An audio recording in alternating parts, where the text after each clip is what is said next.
Good day, everybody. Can you hear me okay? Perfect. We'll talk more about Monday, that. October 3rd, 2022. Welcome all. Gosh, this is amazing. And on behalf of the Pro Football Hall of Fame and the board of the Pro Football Hall of Fame Luncheon Club, I call to order the 4th meeting of the 60th year of the Pro Football Hall of Fame Luncheon Club. Our invocation, followed by our Pledge of Allegiance, will be given by Jeff Franks of North Industry Church of Christ. Jeff?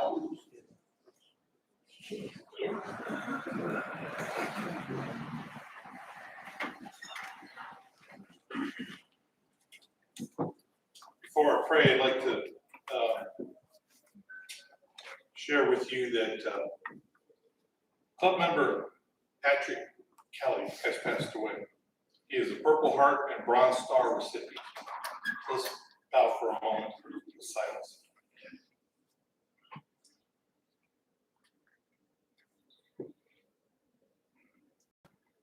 Heavenly Father, today we lift Patrick and his family into your arms to comfort and surround them with your love. Today, as we come and spend time and share and reminisce, we pray your blessing upon this time. We thank you for the food that was provided and prepared for us.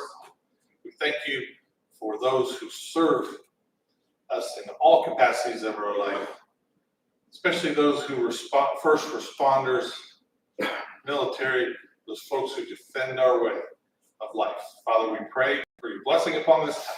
In your son's name that we pray. Amen. I pledge allegiance to the flag of the United States of America and to the republic for which it stands, one nation, under God, indivisible, with liberty and justice for all.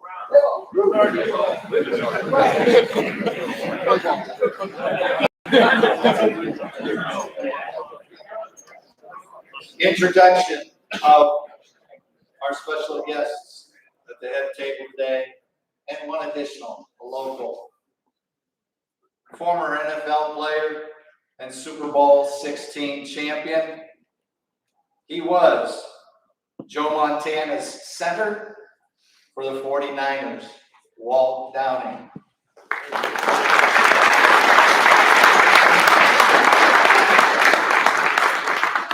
Running down our head table, of course, our featured guest, Joe, affectionately known as Joe DeLamielleure. Thanks for being here.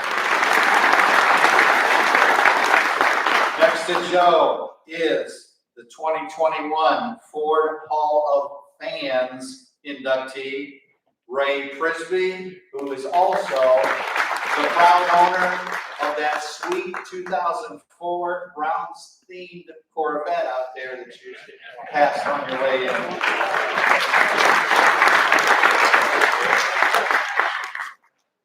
Going past Ray there is, I call him a historian, but his official title is Vice President of Museum and Archives here at the Hall, John Kendall. Next to John, of course, you met just now, Pastor Jeff Franks. Thanks for and at the very end, our own board trustee, Wade Hostel.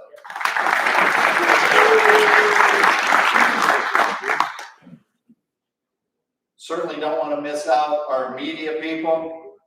Here front and center with us, TJ Downing and Sam Bourquin of Stark Media Team YouTube channel.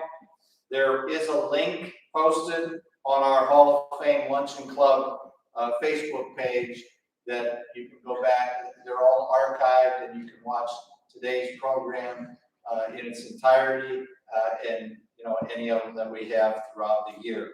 So again, thanks for being here, Stark Media.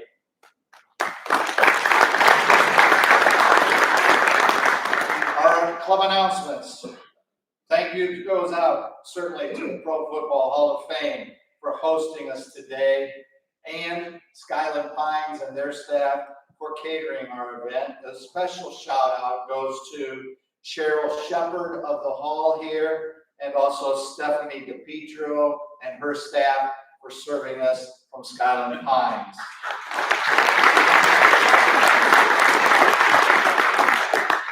Please, at this time, if you haven't already, turn off all cell phones and/or any other sound-emitting devices, in fairness to our featured speaker. To have the Pro Football Hall of Fame volunteers. These are the ones that work here at the hall. This place could not run without them. If you would just stand at your places, there's quite a few of you here today, and be recognized. Thank you very much. After today's meeting, feel free to visit the museum shop. As a member of our club, you are entitled to 25% off discount by showing your card, membership card. Golf carts and shuttle bus will be available to return members to the stadium lot after today's meeting. And a happy anniversary to club members Susan and Sam Dudich. And I'm pleased to announce, I heard this from club trustee Wade over there on the end of our table. This is the largest crowd we have had since December of 2019, before that COVID thing hit and really brought us down. And Todd Blackledge happened to be the speaker that particular day. Lastly, on the announcement side, please allow the centerpieces to remain where they are at the end of the day today. They're great, and we want to be invited back here for our other three speakers that we will have here. Okay? At this time, we will do our raffle tickets. I'm going to spin them up. Get out your raffle tickets. We had so many buy today, we ran out of the 300 series tickets. So we have 600 series tickets as well. That's the first three numbers on your tickets. So we didn't switch. They're all the same color, but we just wanted you to know we're not using last week's tickets. They're this week's and the new ones, okay? So we'll read the full number off to you. It is worth today to the winner $216, and our treasurer, Tim Richards here, needs to see your hand go up if you happen to be the lucky winner. We usually have this right next to the pool. You draw it. Oh, wow.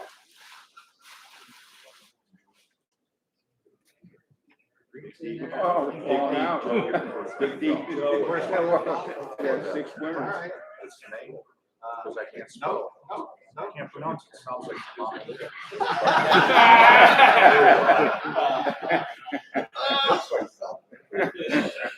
he can't pronounce the winner. He said it sounds like DeLamielleure.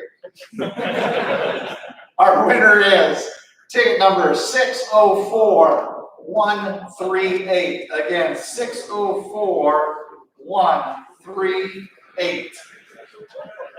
Where are you? 604138. Somebody's got it. Better keep looking.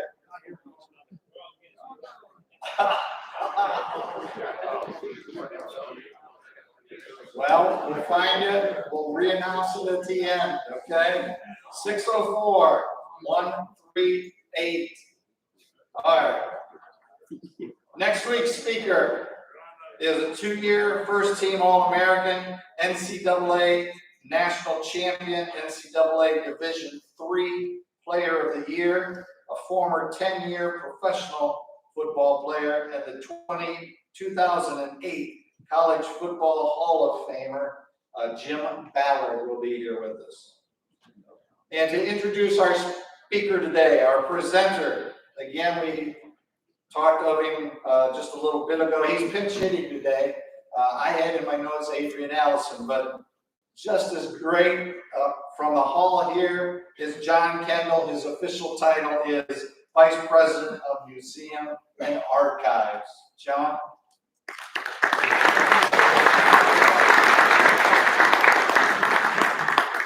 Well, thank you all. Welcome to the Pro Football Hall of Fame. We're so happy to be hosting the Pro Football Hall of Fame Luncheon Club today. The person that you really came to see, our guest speaker, was an All-American and three-time All-Big Ten performer at Michigan State. He was selected in the first round of the 1973 NFL Draft by the Buffalo Bills. He was the anchor there for the famous Electric Company offensive line. Extremely durable and dependable. He started from the very first game of his rookie season. He played 185 consecutive games during his 13 playing seasons with the Bills and the Cleveland Browns. 8 times during his career, he was selected first or second team All-Pro. 7 times he was named first or second team All-Conference. 6 times a Pro Bowl member, a member of the NFL's All-Decade team of the 1970s, and Hall of Fame class of 2003. Please welcome Joe DeLamielleure.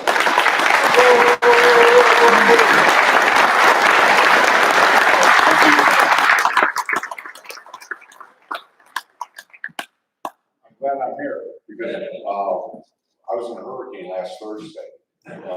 We had to take, I live in Somerville, South Carolina, so that my wife said, "You're going to get out here now because you're not going to get out tomorrow because of the hurricane." Thank God it missed our house, my son's house, a couple of the kids down there, but everyone's safe at home. But there's a lot of tragedy around the country, and I think we should all pray for all those people because I've been in 4 hurricanes that were brutal. And the worst one was, it wasn't a hurricane, it was blizzard of 77. And you guys were here. I was up in Buffalo. Really bad. But anyhow, I'm glad I'm here. I'd rather be here. I don't know who said it, man. I'd rather be here than any place in the world. I'd rather be with my family, but this is the second place I'd rather be than any place in the world. I have 6 kids and 13 grandkids, so they're pretty important to me. Thank God the hurricane went by us. So anyhow, that's enough about it. I feel like one of the running backs for Cleveland.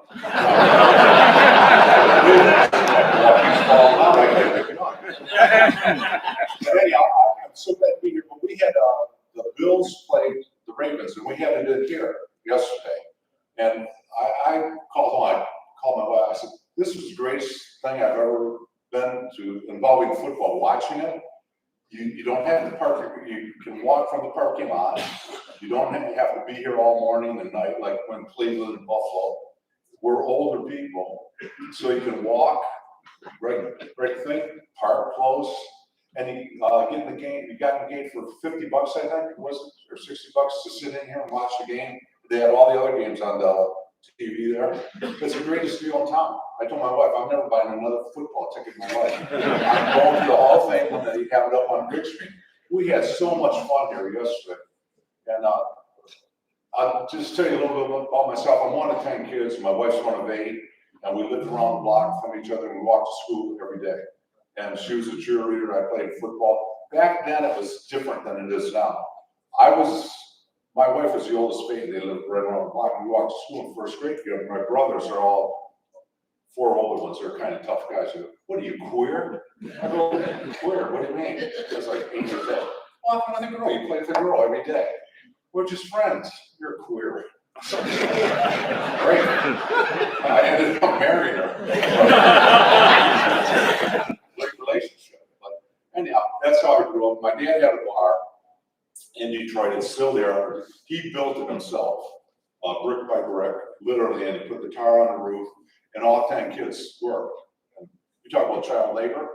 He had it for free. We used to have to wash and wax the floor, mop it every week, and then I go, "Dad, how about me? You pay my friends like $5. We'd always get a friend up." He goes, "What do you pay you?" He said, "Where'd you get those shoes?" "Really? Where'd you get that shirt? Did you pay for the refrigerator food there?" "No, you get enough." Kids are like, so that's how I grew up. So I grew up like you guys. And that's why I love coming back to camp. I love coming back here. I never missed a time. I actually walked from Buffalo here one time for a kid with no legs. And I said, because every time we got off the bus when we just got in the Hall of Fame, you guys would always say, are you coming back next year? That'd be the first thing. I said, if I have to, I'll walk. And then one day I walked by Krispy Kreme because I love donuts. The kid was selling donuts outside. I go, what the hell are you doing selling donuts outside of Krispy Kreme? He stood up, he had no legs, he was prosthetics. They said, my money's run out. When you're 18, they stop paying for it. He said, now I'm trying to raise money. I said, I got a great idea. I'm gonna call Joe Oregon and ask him if I can walk from Buffalo to camp for this kid. Just do it for a charity and see if it would work. And it worked. He got his legs, and not only that, he got a job from the company, and there were no homework.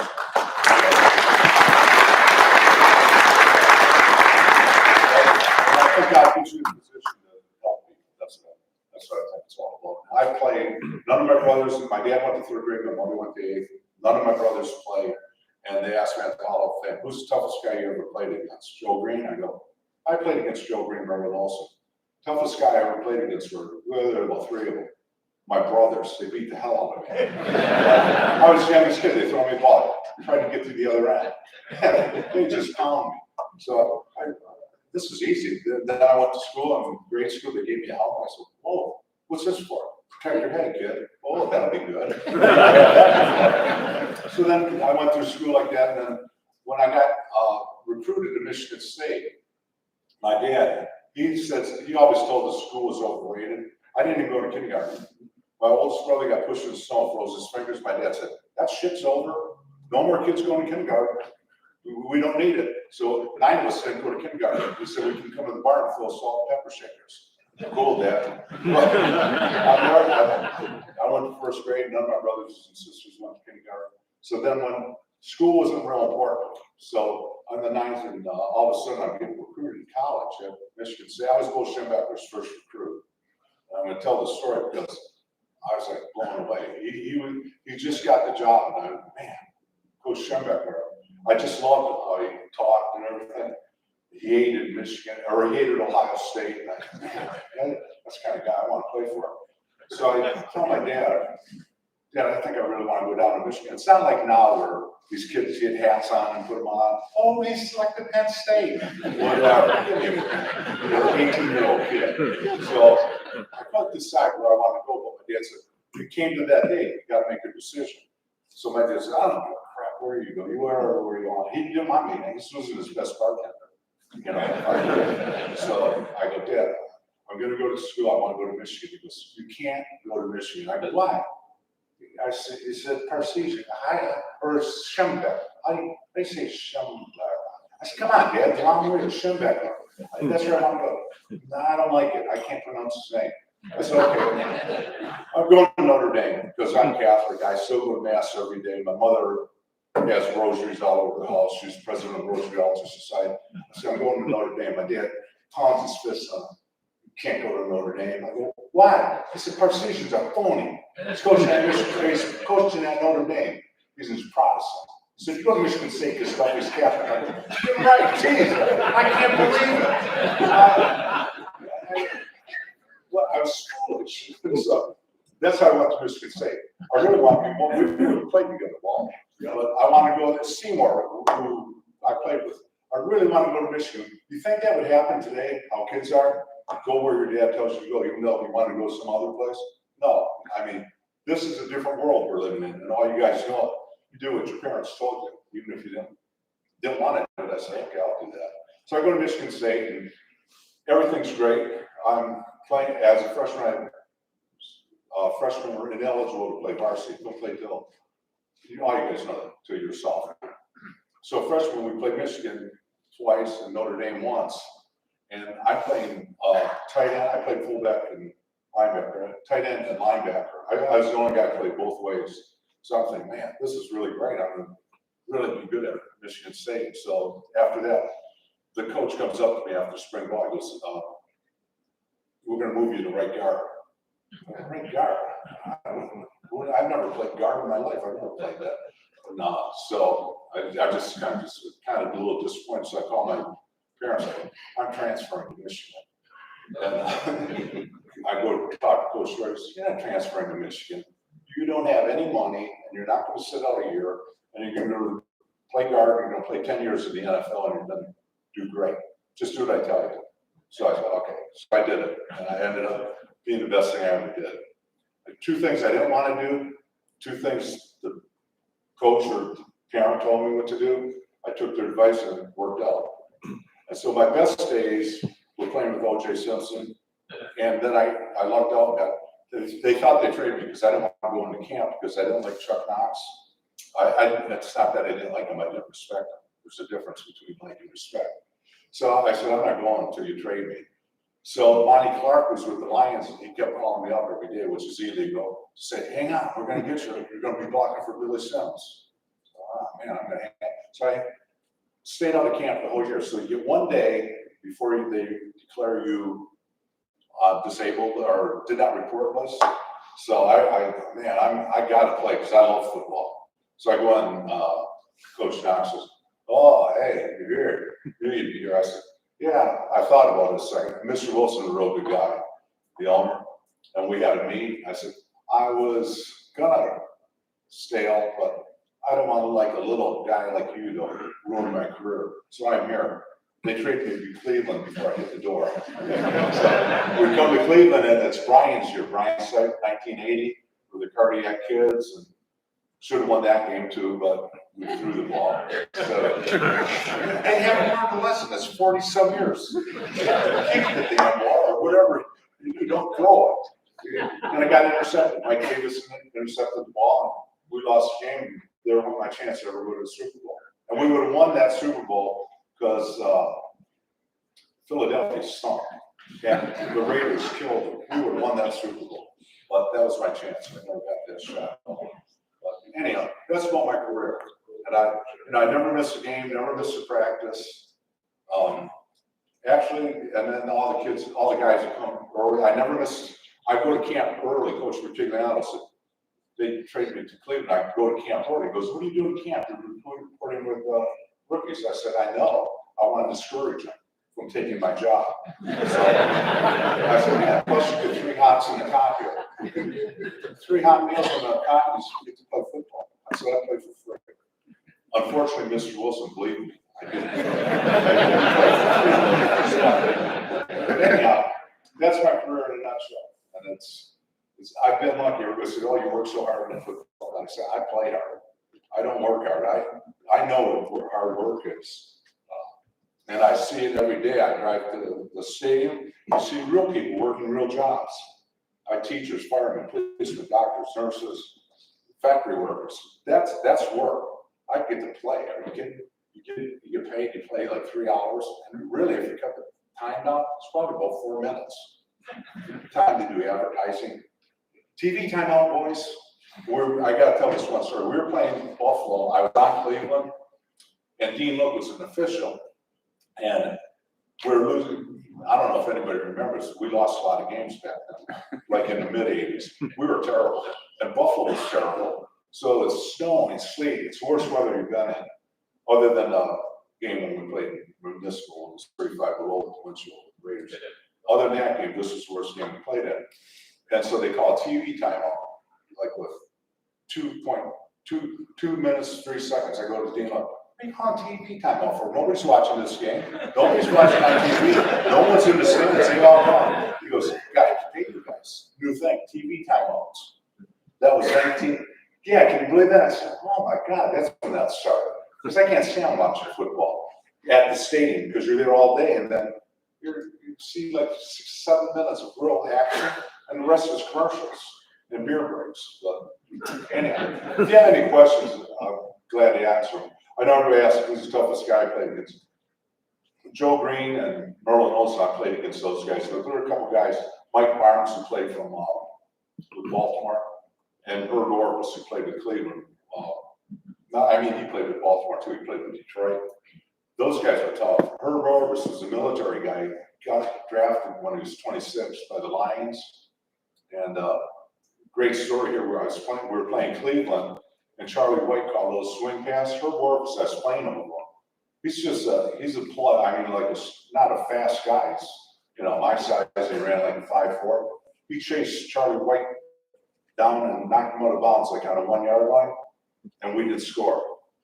And you'd say, him of all people, he's not the fastest guy, not the biggest guy. How did he do it? Because he had heart. He would never give up.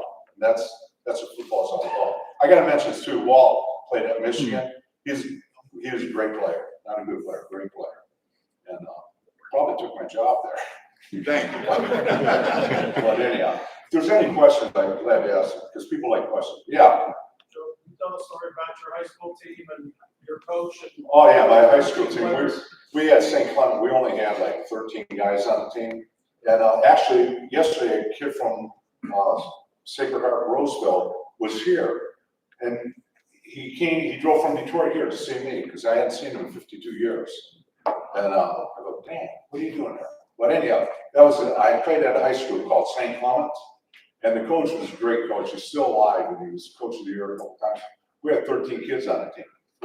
Like he'd always say, like halfway through the season, I'm getting soft. I only need 11, 13 are hanging around. That's how it was. And I told one time, I said, hey, coach, take my ankles. Like, you know, back then, you guys are all my age.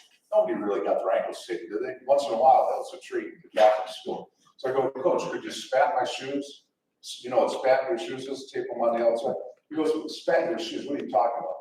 He said, I said, Len Barney spats his shoes. Who's in the Hall of Fame? He said, Len Barney's a millionaire. I told him that story all the time. Len was the number one pick. He was making like 20,000. I said, were you a millionaire? He said, no. That was my life, and it was fun. I mean, I loved it. How many guys have red pads and white pads? If you got the white pads, they were really nice. We would kill for white pads. The coach says, the best players are getting the white pads. You only had like 6 of them. People would kill for them. Those were good times. We had one other tradition there. The freshmen had shine shoes of the seniors.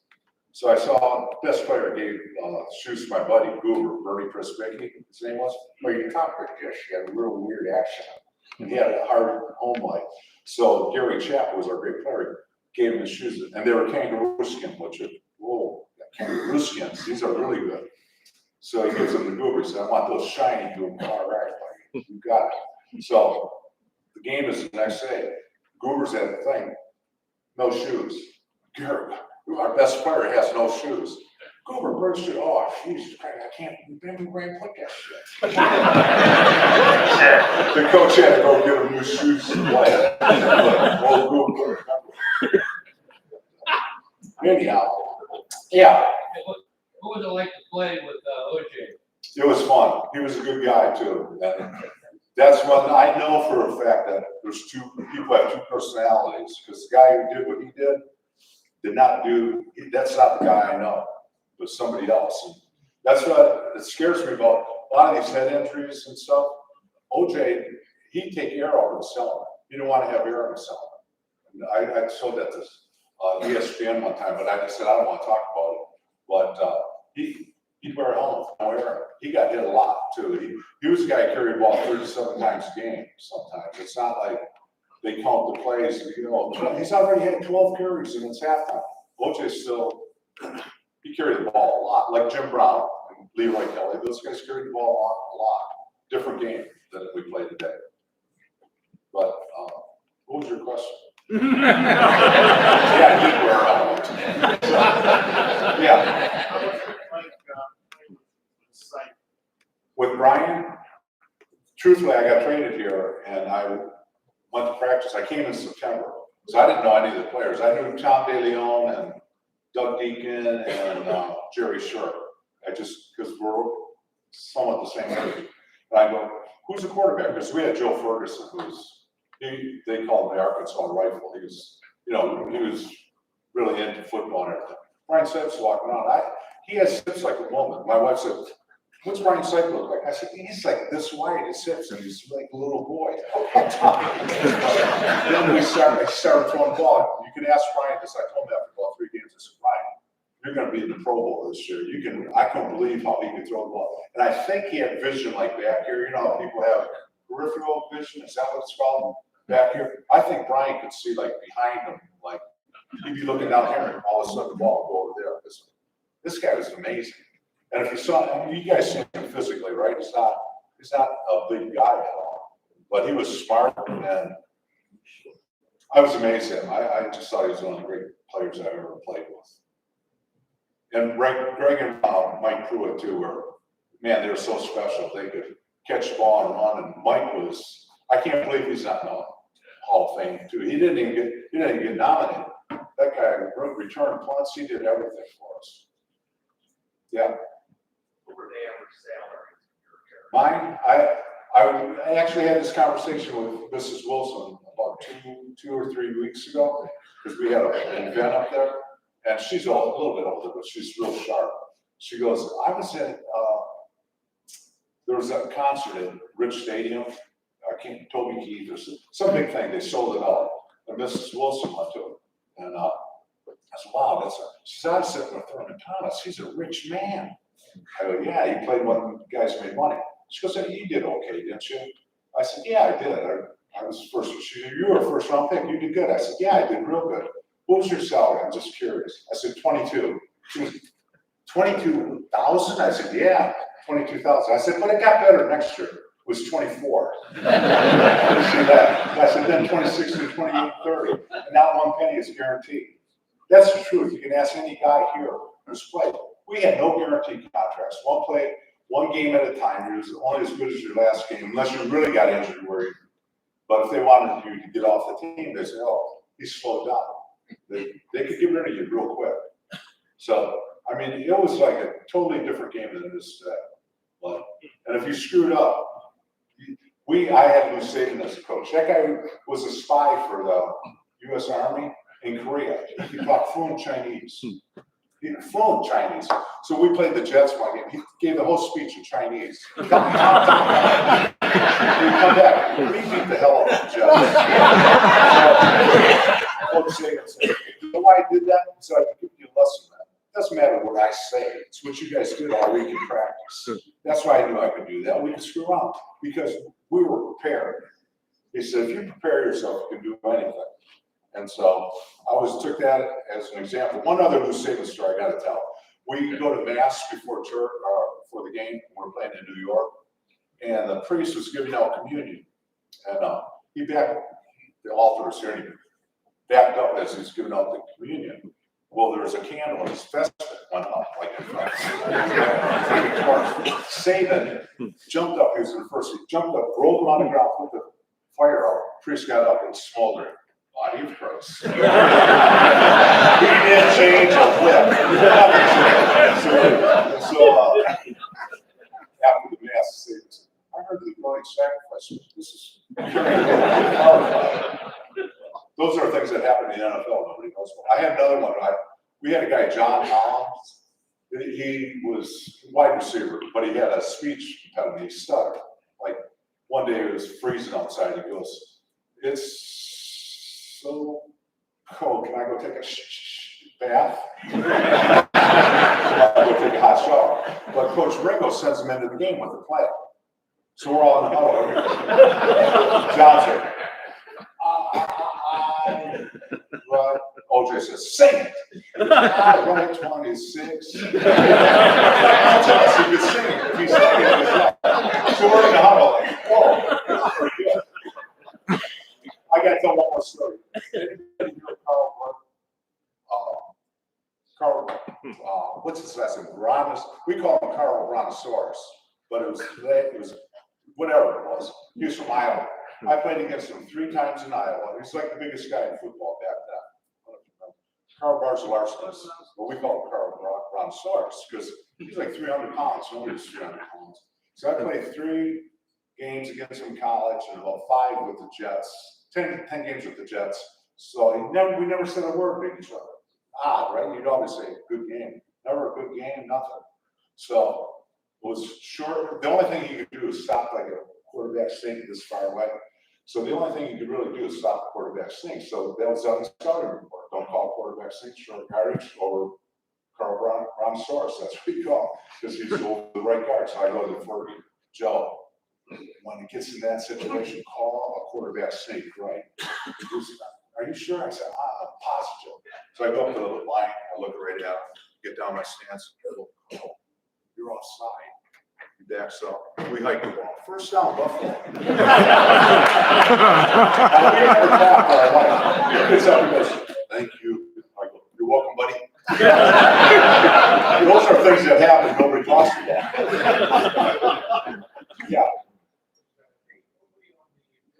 Yeah, Dave Foley was left tackle. He played at Ohio State. Yeah, he's a good player.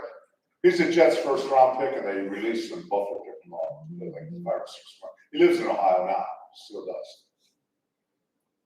Yeah, right there. Right there. What's your views on the illegal hits on the quarterback? Well, that one that happened, I can't believe they let him play. To me, this is, if you're, let's put it in a fighting perspective, because when you get hit your head that hard, that's like a sharp punch, right? You know, a blow to the head. Let's say they knocked Muhammad Ali weird, you know, wobbly, and then have him fight 5 days later. Then it never happened. He got hit 5 days later, he's playing. Come on. Yeah, I mean, something has to happen with that then, because, you know, I think something, they're hiding something, like either the Miami's hiding or something. Did you see the game when he wobbled, when he got knocked out and wobbled, and he's playing the next 5 days later? Not even 7 days later, 5 days later. So I think the NFL's got to stand up for what, say what they mean and mean what they say, basically. If you're supposed to be watching out for concussion, and believe me, I have CTE. I was the first guy, we were talking about law, I was the first guy officially diagnosed with CTE. And then Dr. Amalo, who did Mike Webster's story, the movie Concussion, he called me and Tony Dorsett at. He wanted to test this because I never missed a game or a practice. He said, if anyone hits their head as much as you, I'll be surprised and at the force you hit, because we're tall, right? Walt, head, hands, butt. You guys are all people. I noticed when I came to the Hall of Fame, all the guys who played with no face mask, they didn't have the injuries that the guys who wore face masks. Because when you wear a face mask, you think you're protected. And it's just like, I put it like this. You know the safest place to drive a car? The Autobahn. And they don't have seatbelts. That's a fact. Once you get a seatbelt on, and then you get a helmet on when you're on a bike, hey, I'm safe. And then you become careless. When you have to really watch what you're doing, you become really aware of what you're doing. So the guys that hit their face, nobody can go in face first with no helmet on. And I think when they put the equipment advanced so much that they made it a weapon instead of protection. And I know I use mine as a weapon, and that's just the way it was. So they got to figure things out. And the Cleveland Browns have a great offensive line because they keep their head out. It's called tip of the spear with Scott Peters, the assistant line coach. You know they led the rushing league in rushing for 2 years. I can't help it. The offensive coordinator coach don't call running plays for cello. That's their problem. They just could run that ball every freaking play if they wanted to. And the tip of the spear, they teach you to block like this. When you guys block the older guys, they block like this, right? Then all of a sudden, Coach Ringo came into football. And then you start blocking like this, hit with your hands. We go head, hands, block. Hit with your head first, then shock with your hands, and then drive your butt. That'll knock the guy back. And now this is the reverse. There's a guy named Scott Peters. He was playing with the Carolina Panthers. And Coach McNally, who a lot of you people probably hear, said, you got to come watch me, because I lived in Charlotte. I said, come watch our practices. So I went to watch the practice. I noticed this guy. I'm like, oh, that guy looks like he could kill somebody. It was Scott Peters. He's 6'5", like 280, not an ounce of fat on him. I go, Coach, how come that kid don't play? He looks like he can play. He said, look like Tarzan, plays like Jane. He said, it doesn't work. So Scott got cut after the 7th year, so he didn't know what to do. He was like, I don't know, 29 years old. He got cut from football. And you look like that, like, what happened? Oh, I got cut. So he did the opposite. He tried to figure out, like, what was wrong. So he started taking jiu-jitsu. This is the guy who's coaching there right now, Scott Peters. and a 160-pound banker threw him around like a bale of hay. This guy goes, what's wrong? He said, you have no balance. You got to learn balance. So he actually combined jiu-jitsu with what the Browns are doing. You know, they had the least number of injuries for offensive linemen, and they ran the ball the most time. They had a 2-year study that just came out before the season.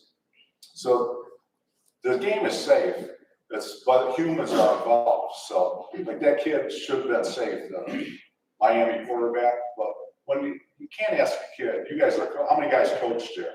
You ask your tough kids, can you play? What do they all say? Of course they can play. You got to take that out of their hands. I know I played plenty of times when I shouldn't have been playing. And Dr. Mala said, how many times have you had a concussion? I said, never diagnosed with one. He said, put it this way, and you guys all played, lots of you did. How many times did you get dizzy? I said, what do you mean dizzy? Fuzzies, did you see? I said, God, every practice. He said, those are minor concussions. And it kind of made me think. So everybody said, what do you do to prevent it? I don't drink, I don't smoke, I can't dance. But I work out all the time. I try to cut sugar out. They put it around me for me, I couldn't do it. But I'm good at it. But that's what I do. I work out. My wife's a nurse. My kid's a physical trainer. We train people. We have our own company called Jody Vance. And it says, our motto is stretch your limits. Because we stretch. There's a guy, Hartzell, Dick Hartzell. He had the bands. We use bands all the time, which nobody used 20 years ago. And I was using a band when I was playing in Cleveland, and nobody used it, so I went in the side room and I'd exercise, stretch myself. Coach Ringo walks in. Ringo's in the Hall of Fame here, and he coached Green Bay Packers, but he's coached 4 Hall of Fame linemen: Ron Yeri, John Hanna, Jackie Slater, and me. So he knew what the heck he was talking about. So he walks in, he's smoking a cigarette. He's 43 years old. He's my coach. He goes, "What the hell are you doing?" I said, "I'm stretching." "For what?" So I don't look like you when I'm 43.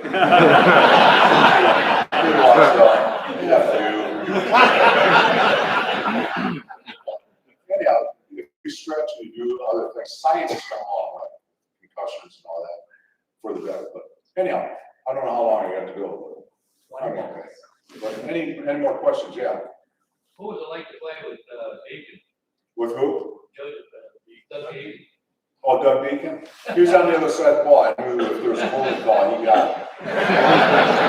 Don't call me, look over there. He was a character. He was a funny guy. We had some really funny guys. Way in the back. But Deacon was good. Yeah. I remember growing up around here, and you read about the football players on the second jobs in the offseason, like in 50 to 60. I can't hear you. You guys stand up. Can you stand up? Sure. Well, I can't see either because there's pointing over there. That's okay. Growing up in the 50s and 60s, I remember the football players having second jobs in the offseason. Oh, yeah, I did. I worked in the Erie County Sheriff's Department. I graduated in criminal justice, and for the first 2 years of my career, I went around the schools and we talked about drug programs. That's how I really became popular in Cleveland, because everybody said, "Hey, man, you came to my school." Now, guy, I can tell you a good story about this, because this is fun. You know how they pull the nets up in Buffalo? For field goals, so the ball doesn't go in the same. So we got pulling that up. So I work for the Seneca Nation, the casino. I get to go up there for the weekend, and then they hosted a box like 80 yards long. It's the biggest box in the NFL. In Rich Stadium, they cut it down, but they still, it's not less than 80 yards, 40 yards. But anyhow, I go down there. And I could walk on the field. I could go down there. So the guy's down raising the net up. He goes, "Jody, you remember me?" I go, "No, I mean, it was only like 8 years ago." "Not really." "I was the kid who called you about my father." This is a true story. Oregon loves this story.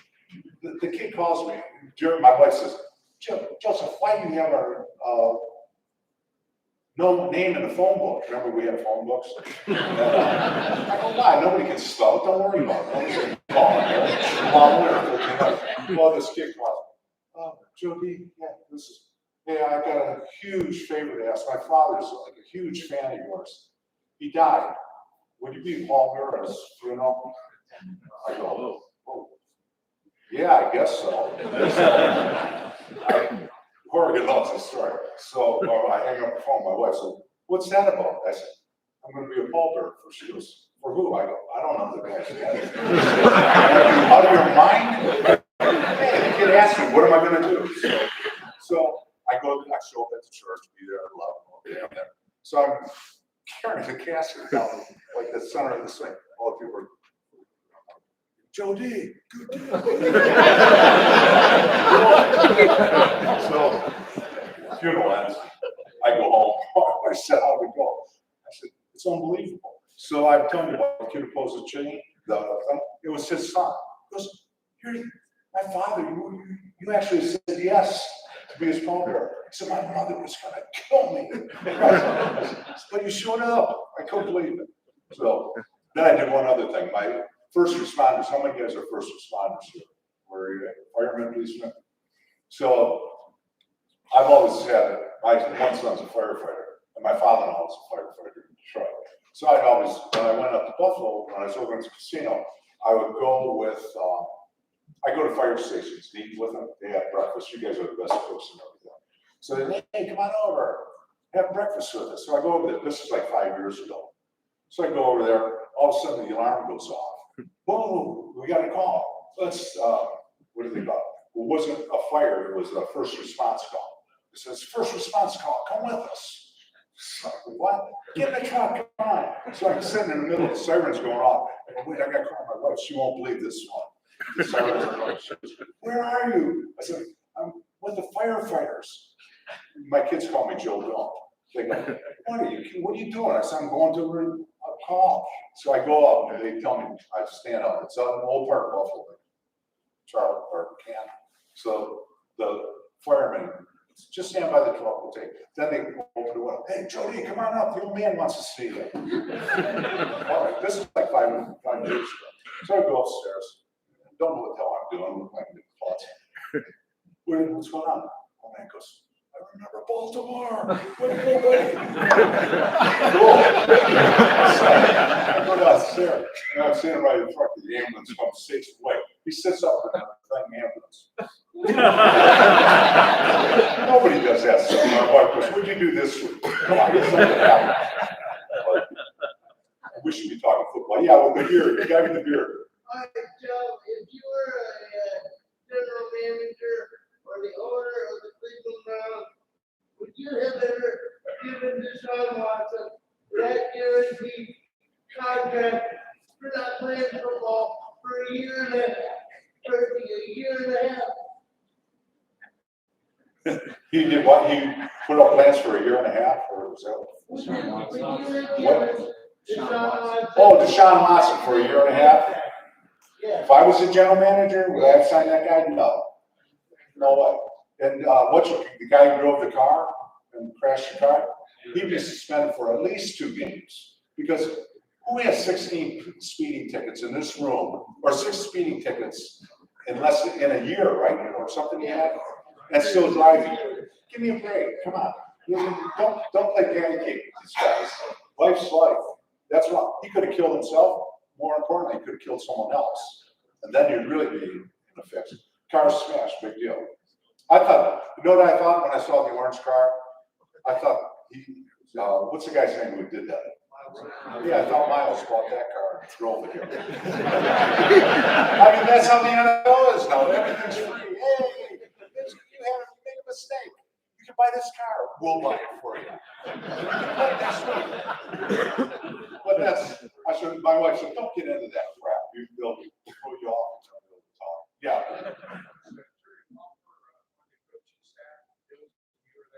Yeah, Jerry Waffler. Yeah, he was a good coach. Real good coach. A character, too. Was he your line coach? No, Jim Ringo was my line coach. Jim Ringo was, we back then, remember when Iraq was going crazy and gas was up? So we had an offensive line meeting and we're talking, everybody's talking about the gas prices. Ringo walks in, what the hell are you guys talking about? The gas prices. Don't worry about the gas prices. That's not going to do a damn thing on the field. Get your mind in the game. Don't talk about gas prices. Okay. Man, he got upset about that. We were going, holy cow, take it easy. You don't talk about worldly things. Different world, right?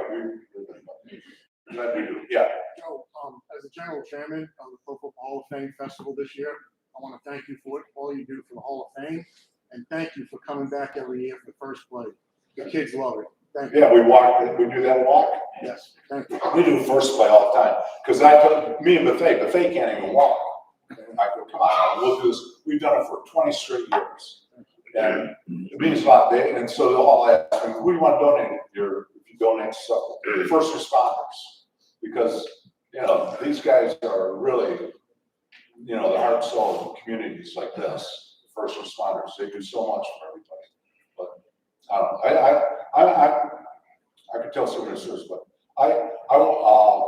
when I was in 5th grade, my brothers were older, they're all better than me, so the 5th grade teachers throw me a ball. I'm catching it. The nun calls me in, Sister Marguerite, I gotta talk to you, Joseph. And I'm thinking, you're talking about my older brother, Tom, who actually robbed a bank. He only got 3 years because he's not on. So I'm thinking, I know my brother's too. So I'm thinking she's gonna say, don't act like Thomas. She says, Joseph, you're gonna be different. I want to give you something special. So, oh my God, what are you gonna give me special? So I wear it every day. But I broke hundreds of them. It's a Saint Sebastian medal. Anybody Catholic know Saint Sebastian? He's a patron saint of athletes. And the nun said, you're gonna be special. You're different than all these kids here. And so I thought it was like a good luck piece, like a lucky charm. Back then I said, hey, I got a lucky charm, huh? That's not a lucky charm, it's a medal, you idiot. So I started wearing it, and I never thought much about it, but all of a sudden, I'm like the best player on the 8th grade team. I go to high school. I'm not thinking anything about it, but it just happened. I was the best high school player, first scholarship, all this. So in 1977, I always wore this medal. I lost hundreds of them, they get ripped off. But I replaced it all the time. So in 1977, you can look at it, because Forrest Gregg coached here. They have an award in, it's called, it was the best offensive lineman in football. And I won that award in 1977. And you go to Racine, Wisconsin to receive it, because that's where they had their banquet. It was the hotel where Vernon Shirley was playing. That's where it was at. So I go, yeah, okay. I go up there and Forrest said, no offensive lineman has got this from a losing team. We were glad, but we only won 3 games. He said, and it's only voted for by defensive coaches and defensive players. And he said, you won the award this year. He said, only you and I know what that means. That you played hard when things are down. So okay. I saw just sitting there, a guy comes up and says, hey, there's a nun in Racine, Wisconsin, the Dominican house. So she wants you to come see her if you can. So it's a banquet like this. And I can do it because I was leaving the next day. So my wife and I drive over there. I go to the door, knock on the door. Is Sister Marguerite? Yeah, she's here. She wants to see you. You're Joseph. Oh my God. Yeah, she's here. So I go in the room. This is 1977. She's in the room. It's all Buffalo Bill stuff, like trophies, all, like Bill scores. Like, she's a huge Bill fans. And we've been praying for you since you were a little boy. We're praying that you didn't get hurt, you can play, and all this stuff. She goes, God's got big plans for you. This is 1977. I come about, man, I think I once saw a psycho. She said, you mean a psyche? I said, no, a psycho. But anyhow, then I ended up playing. My wife said, man, maybe Sister is right. I get in Hall of Fame. That was like, getting in Hall of Fame.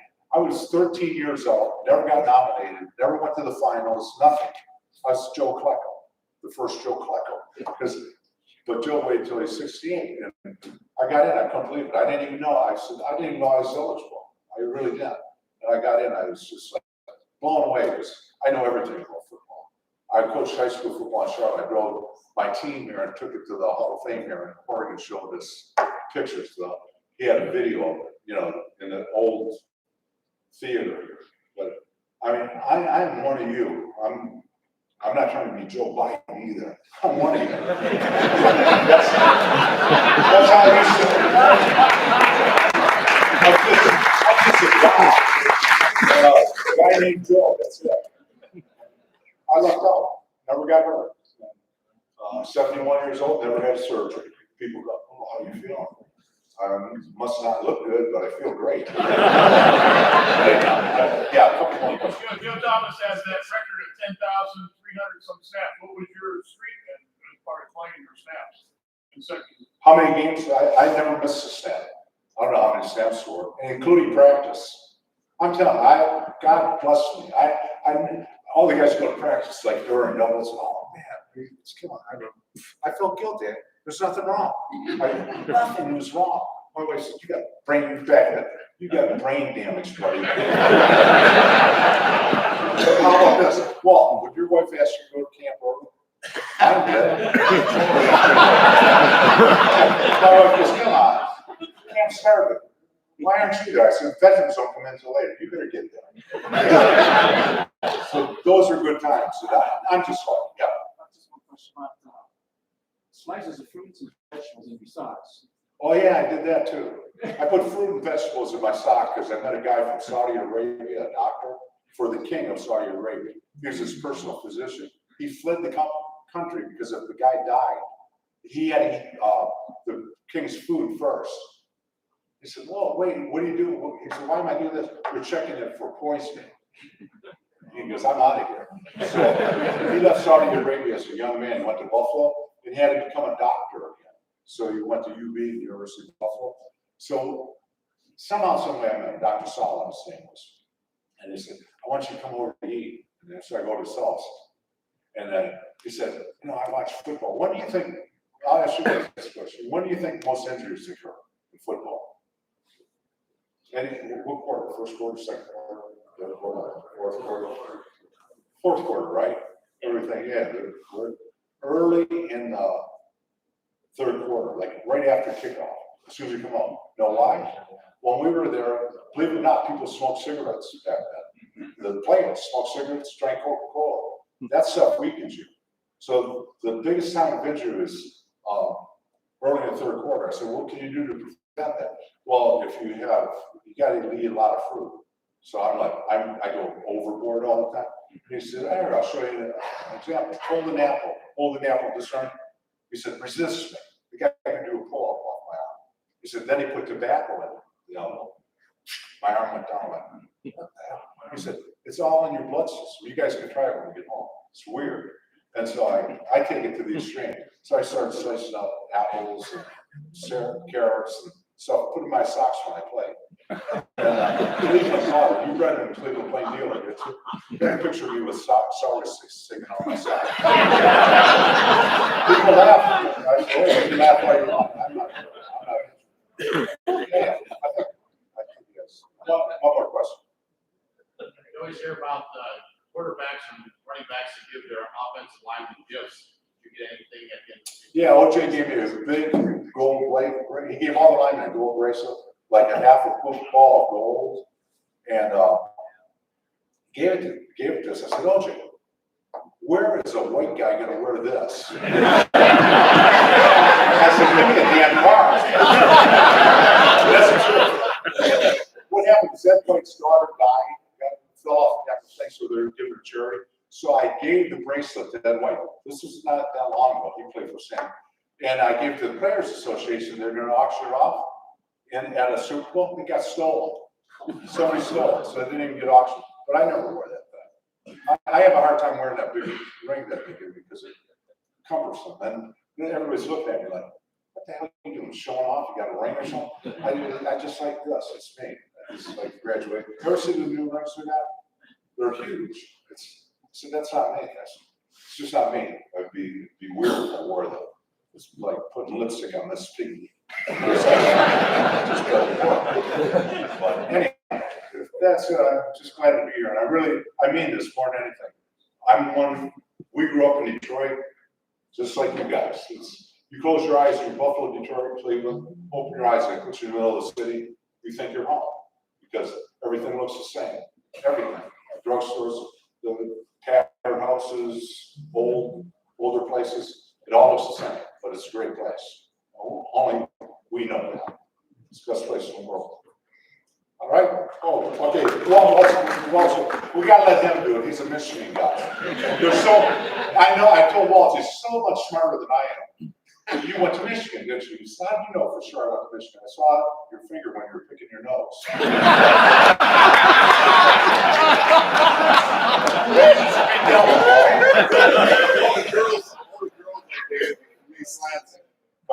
All the girls I dated were from East Lansing. You're smart man. I was smarter than most gave me credit for. There you go. Hey, this is not asking you so much a question, it's almost telling you something. When you came to Buffalo and you were guarding Reggie McKenzie you played with, you guys were probably the two best combination guards that you could imagine in the NFL. And when I went to Michigan, you're 5 years older than I am. When I went, I used to idolize you guys. And I used to watch you guys all the time. You're one of the greatest linemen that I can think of that played in the NFL. And you're so much appreciated. I know you do a ton of things for the Hall of Fame, and you're highly appreciated. You're one of the best of all time. Well, thank you.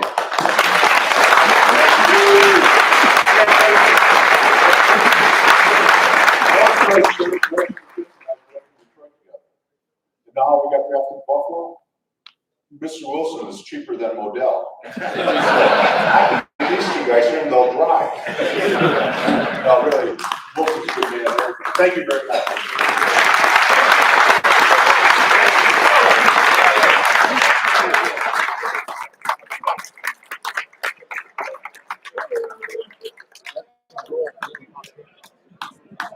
One last time, 604-138. We get the winner. Ticket number 604-138. Okay.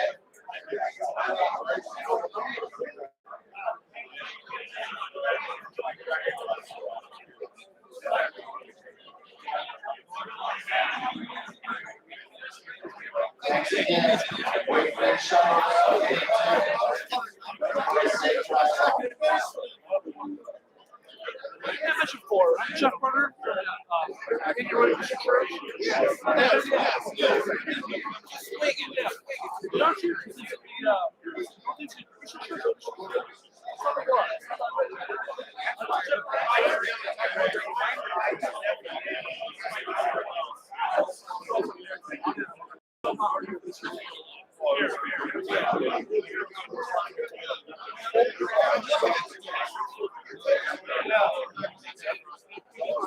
It was like, the guy going up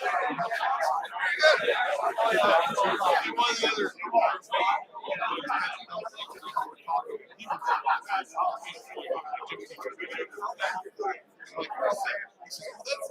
He's Charles. He used to be a history in high school. Oh, yeah, that's what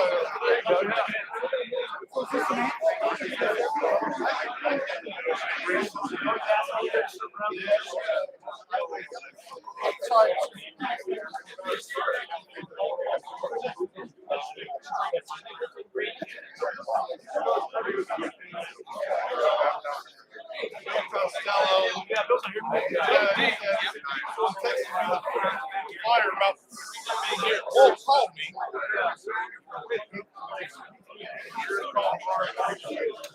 Bill called me. Brother, he's got to change his two father-son combos because I shouted out that Bird Street's kid was playing. He goes, no, that's not right. Oh, it's for Woody. Okay. All right, that's the correction.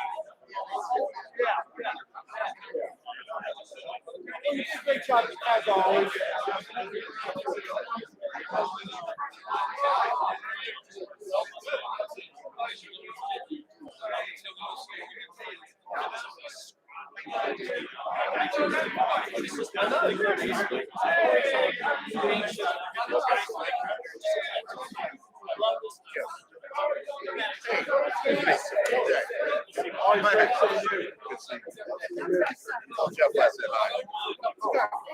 Multiple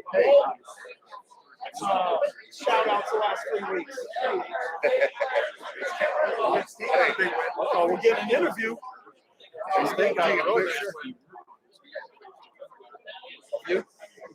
Oh, no, it's good with TJ. I don't take it. I'm not one of those type of guys. I thought you wanted me to take a picture of you. Yeah, I'll take it. I was gonna take one with me and Joe. TJ, get that. Okay, sure. TJ better have that up on my computer in like 10 minutes. Content. Hey, you gonna take it? Might have to see how it works.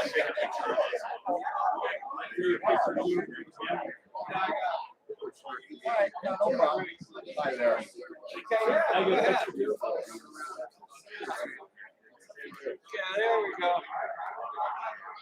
I might as well get in there too. Sam's got a little tight to it. Let me hop in. Oh, you're all right. We can play now. Hey, we'd have to be that. I really meant what I said. Oh, thank you very much. It meant a lot to me.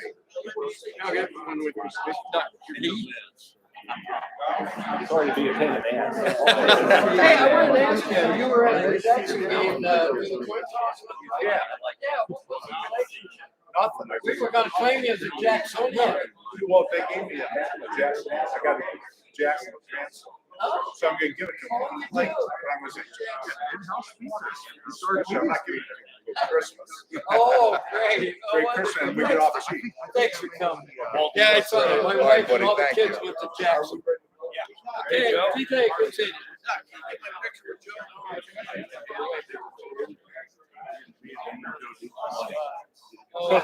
Without question. Funny size.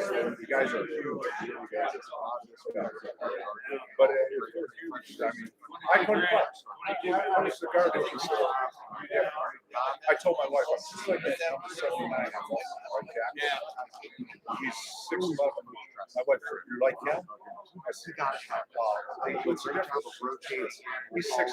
He's 3'11". I said, I'll do the size. You don't want to hear good. You gotta try going up against him. He's a good player. He's really good. Take care. Yeah, we're ready. We get shorts that money. Money. It's a difference. What's the Joe, I just wanted to thank you for going all over.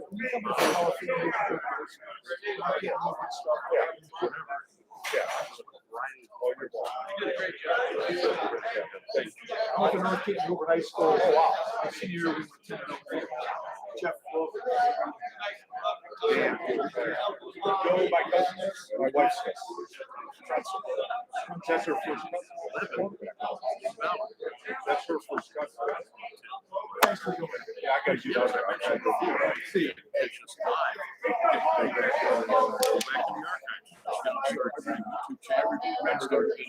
Now, short term loss.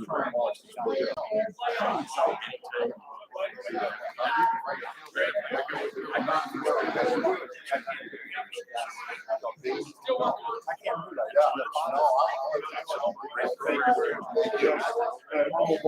you meet him? This is my son. Yes.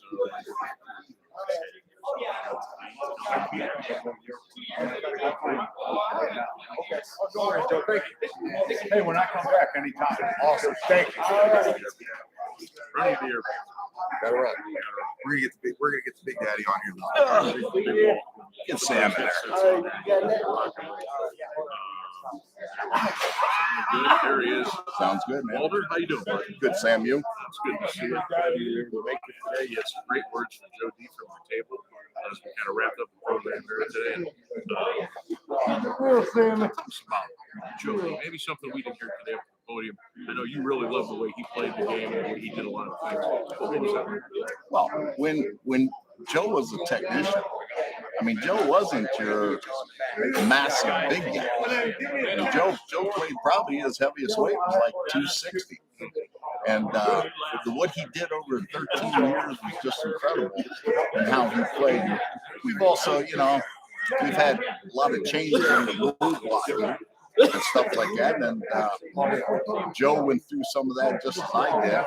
Actually, my head coach, or not my head coach, but my line coach, Bob McKittrick, he was an innovator with San Francisco Niners, and we had some rule changes that were directly reflective of some of the blocking schemes that Bob had implemented, and the basically coincided with the type of offense we were running.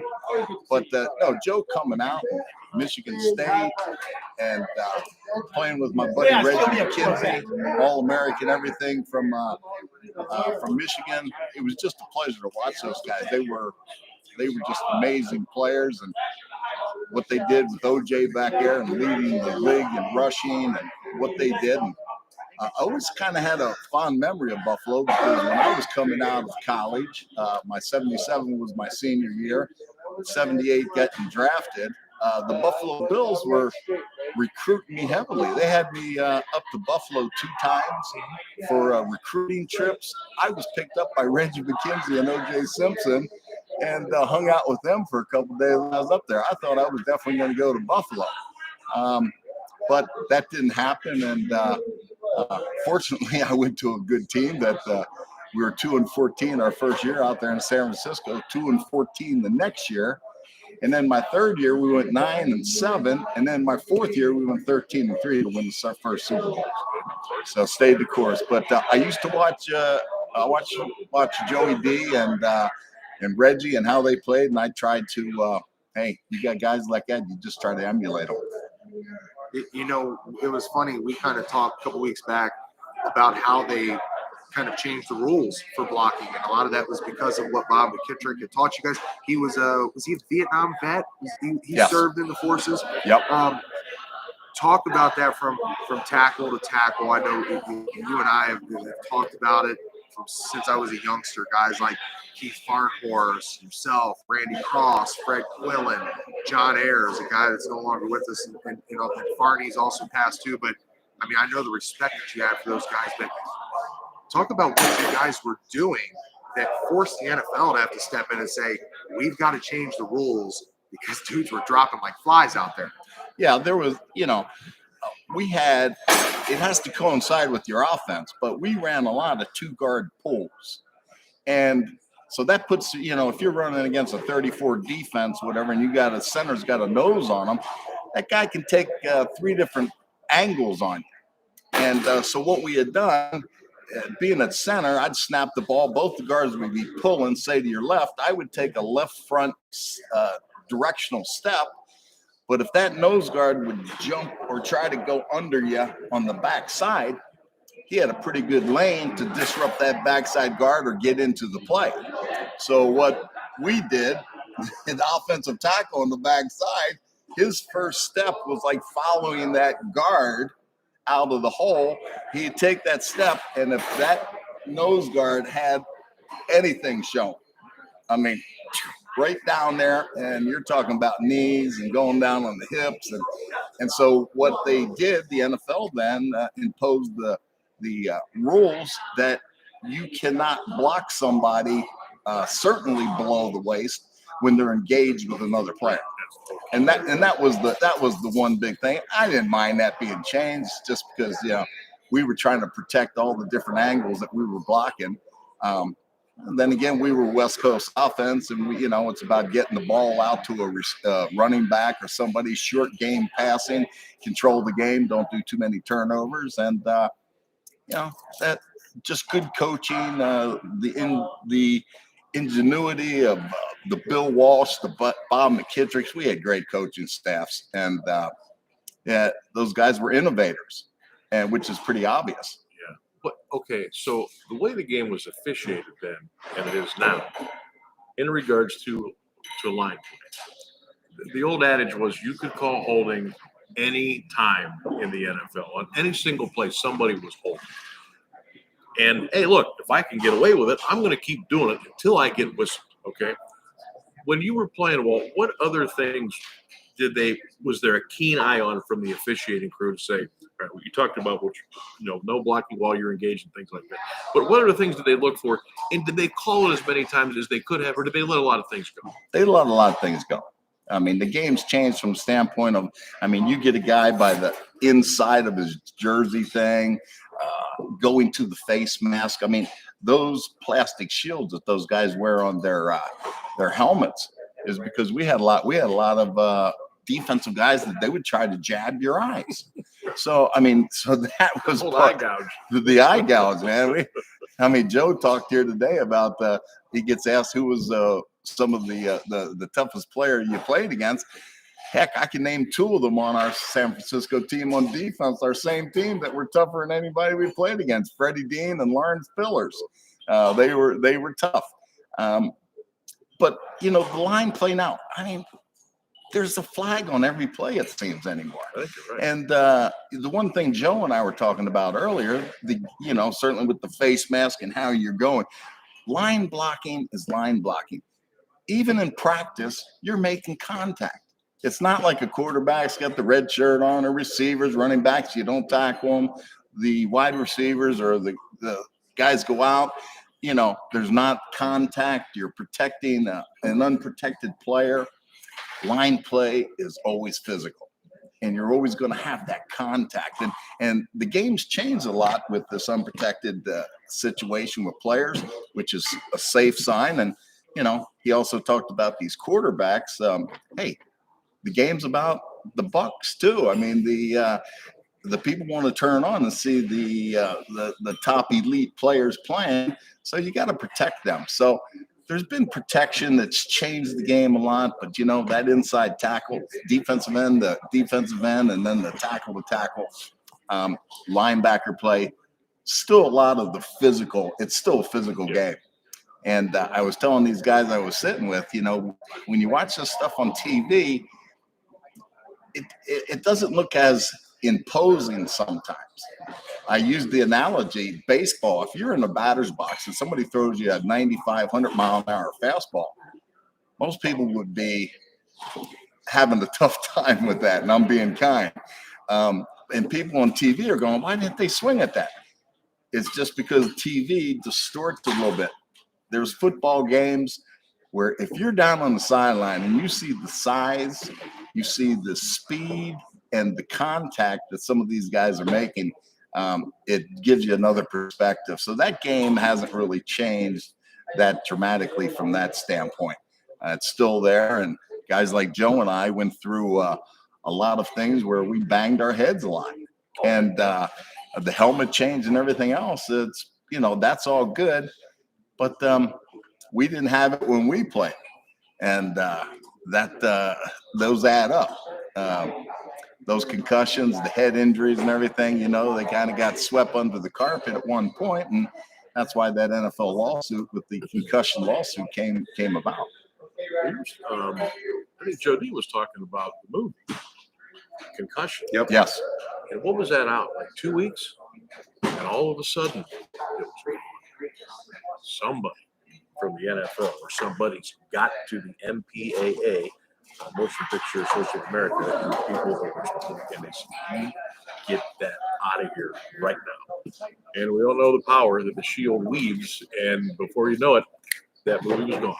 They didn't want you to see. They didn't want you to see what was going on. Yep. And it was gone, just like that. When you got 32 billionaires sitting in a room, they've got a lot of power within this country, and those guys can make decisions to help the game. They've done things to try to, with the helmets and everything, and to try to put this concussion lawsuit to help their alumni group that basically established and made this league. They put this out there, and they take the greatness of, oh, you know, we're doing this for the alumni and stuff. But I've got a lot of guys that have called and asked, how'd you get your claim settled? They go, you know, I said, well, it took me 4.5 years. And I know Joe was saying it took him a long time also to get this thing done. And you know, it's they're trying to help, but you know, ultimately those owners, they're protecting where the bread's buttered. The bread's buttered, and they're the ones doing it. And hey, give them credit. They're the ones that their ownership, and they've made their mark. But a lot of power when you get a group of that magnitude together. well, I'm falling short on what the guy's name was. I believe it was Dr. Amore, whatever, that did Mike Webster's deal. And then Yes. Joe was talking about him. I mean, just going back and looking at the movie, I know things are kind of dramatized for the big screen, Sure.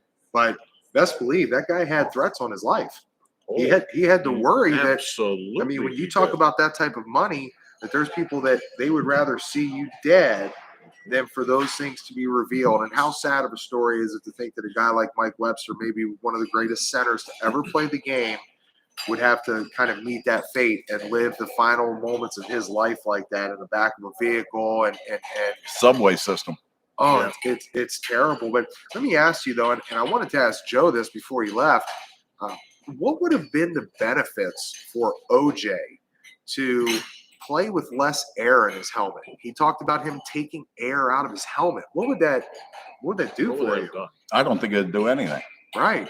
But I mean, but you got to also understand, when I first was coming in the league in '78, we still had suspension helmets. yeah. I mean, I go from Michigan where we had the air pumps that formed around your head, and which protects the impact. But I mean, when Joe and I were playing at the time, we had these suspension helmets. That's absolutely crazy. Then they had those little water pocket things, and you had to break that in so that they would form around your head. And there are a lot of times I would go through 2-3 helmets in a season with cracking them, and you get a new helmet. If you didn't have that broken in, you didn't want to break it in during a game. Right. So I mean, you had to worry about that. And But think about that shell in cold weather environment too. Oh, exactly. It's a nightmare Exactly. when they're on your head. You know what? Look at what the NFL's doing now. If you turn on these practices, they have their helmets on. Then they got that pullover cap, which is like a blanket over that helmet. So that's just protecting them even further from what they have with the protection with these new helmets. The Rydell's got them to where you got those lines and you got more of a flexibility of a shell around your head than what we used to have. It made so much sense what Joe said about, if you want to keep guys from using their helmet as a weapon or keeping their head out of the deal, take their face mask off. Look at those guys back in the day when they didn't play with a face You weren't mask. going in face first. You had your No, nose man, you're man. dropping your head to the side. Right. You're shoulder tackling. And I went over there and spent some time with the Massillon Tigers during 2-a-days. And the style and the technique in which a guy like Spencer Leno teaches his guys to tackle, it's almost to avoid the contact. You slide, drag like a rugby guy, and you take them down by the legs instead of that popping your deal right underneath their face mask to be able to drop them. And, I always thought it was funny too. Just a quick little OJ story. Dad mentioned that, when he left Buffalo and came to you guys in San Francisco, he had a bad knee, right? Yes. And so, and he didn't rehab in the off season because he was making a movie. Right? He was making a movie. And so when he came to us, he could only run to his right. Well, good thing I was the right guard. So I'm pulling out in front of him, and so he could move to the right well, but he couldn't go left. Couldn't go left that good. So that defense, they weren't stupid. They knew when he came into the ballgame, man, they're stacking that box to the right side of your offensive line, left side defense, man. No doubt. Like you're running into like 5-6 guys. No doubt. He was doing movies and doing Hertz commercials. Exactly. He wasn't rehabbing and working on going, but he was basically done by then. Yeah. He had run a lot. I remember OJ and Reggie took me to the airport flying out of Buffalo, and we're late. Well, they had made me a little late. And so we pull up to the airport, and I've got like about 10 minutes before the flight gets loaded or is going to stop. And OJ's outside. Go on, run to the airport like me on the Hertz commercial. Run like me, bro. Right. And I said, adios. Not making that plane. See you on the other side. See you on the other side, my man. Not making that one. Oh, that's funny. Walt Donning is joining us. Michigan standout, of course, Super Bowl champ, 49ers, and son TJ, my man right here to my right. We're coming to you live on the Stark Media YouTube channel. Be sure to check us out each and every day for great content, photos, videos, live shows right here on the Stark Media YouTube channel. Check us out as well on Instagram, Facebook, and Twitter. Keywords at Stark Media Team. A couple more things that Joe was talking about. I hate to keep going back to the concussion thing, and I did not play at a very high level. I made it to junior high. That was it. But he was up there talking about how many times did you get hit, even as a kid, and you were dizzy. Like, my God, all the time. But he didn't think about it. I mean, It's amazing. I was 13, 14, 15. I wasn't thinking about that. But now I sit here and think, well, we used to do those hamburger drills, and they would line them up, and guys were coming at you left and right, and you couldn't even see them, and they're pow, knocking you on the head. I'm thinking, oh, how many times did I do that? Get right back out there, and certainly you guys did it as well. But it's just ingrained in you. You shake it off, and you get back out there and play. You talked about the coverings they were putting on the helmets now. I have, through the grapevine, through some guys that have played college and a couple of local college coaches, they said, I don't know about that.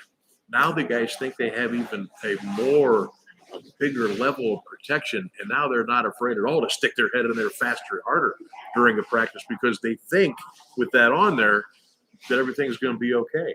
And they're hitting harder now. And they're thinking, maybe that's not the way to go. I don't know.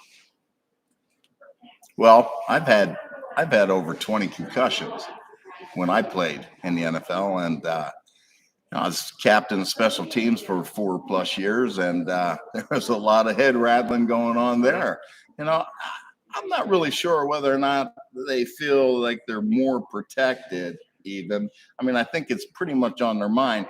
You're having different tackling. With not leading with the head on tackles, the shoulders, and certainly not above the helmet, not below the waist at times. They got to hit with their shoulders. And so I remember when TJ was playing, and I used to always tell him, when you go into a block, you look the block in with your eyes. You keep your head up. What happened with a lot of bad situations is when somebody goes down and they look down and they get hit and get that forward rip, that's where guys run into some serious problems, paralysis, neck injuries, et cetera, et cetera. So look the eyes, look the block in. But with the way they're changing the rules that you can't lead with your helmet, I think it's going to make a lot of difference. The linemen, defense, offense, linebackers, you're still going to have the collisions inside, helmet to helmet. You can't take everything away from the game. People want to see the physical aspect. It's gladiator sport. The gladiator sport, and it is football. We got paid a lot of money to do, like Joe said, have a lot of fun with what we did. Being young, you're so resilient. Mm-hmm. It's those situations later in life that really, you get those things older, and how they and how those things prop up and catch up with you. So I think the game obviously with what we see nowadays is still pretty well intact. And I don't think there's going to be a lot of rule changes. There's certain things like on the kickoff, you get the guys up on the line and the running, so they're not 5-10 yards back running up with a full head of steam.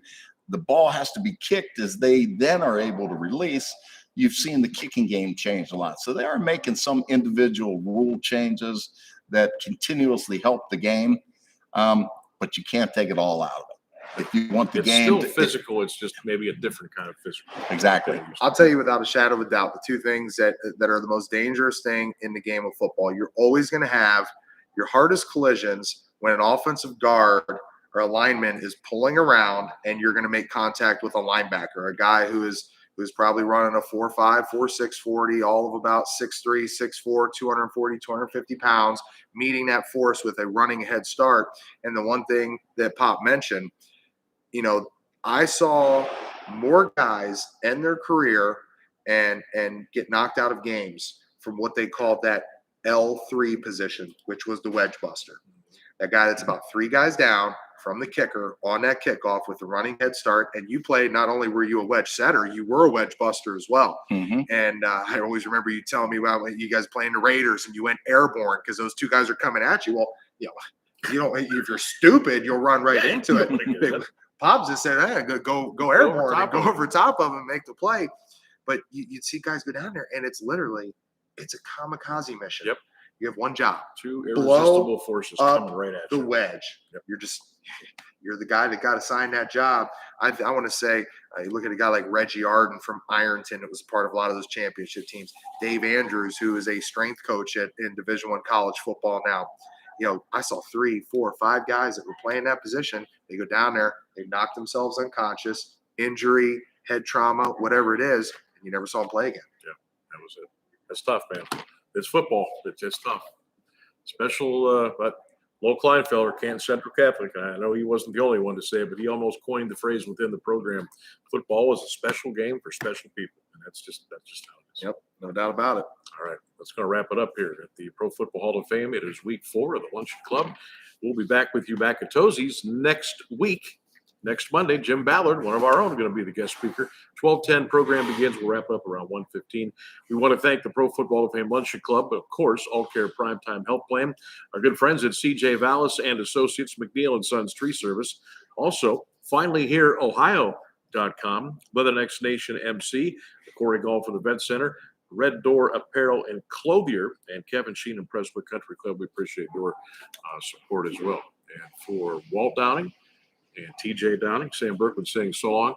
Don't forget, at Stark Media Team on the YouTube channel. Subscribe today. Enjoy all of our content. We'll talk to you soon.